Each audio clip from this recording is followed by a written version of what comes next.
अस्सलाम वालेकुम जी। तुम माना चाह रही हो? शुक्रिया जो दिया तूने। मैं क्यों तुम्हारा लिहाज करूं? जिसने नौकरी लगवाई है वो लिहाज करेगी ना तुम्हारा। शादी मेरी तुमसे होने वाली है, उससे नहीं। प्यार मैं तुमसे करता हूँ, इसलिए सारी उम्मीदें भी तुमसे ही वाबस्ता है मेरी। ऐ मोहब्बत दिया। तुम्हारी मॉम बता रही थी कि तुम हमें किसी लड़के से मिल। ड्रामा सीरियल एहराम जुनून में अब आप लोग देखेंगे कि शानी अपने घर वालों की मजूरी देखकर फिर से जाब चला जाएगा, क्योंकि उसे भी अब अंदाजा हो चुका है कि अगर उसकी ये जाब न रही तो संजीला भी उससे शादी नहीं करेगी।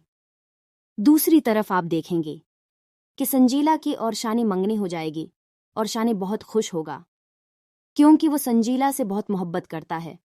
और अब तो संजीला की बहन की भी बात पक्की हो जाएगी, क्योंकि उसके ससुराल वाले बहुत लालची लोग हैं।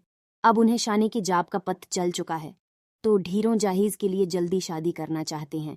दूसरी तरफ आप देखेंगे कि शानी को ऑफिस की तरफ से गाड़ी मिल जाएगी, और ये सब शानजी की वजह से है। शानजी अपनी वालदीन के इसरार पर शानी को अपने घर आने का कहते हैं। आगे से शानी उससे पूछता है तो शानजी कहते हैं कि मेरी वालदीन तुमसे मिलना चाहते हैं।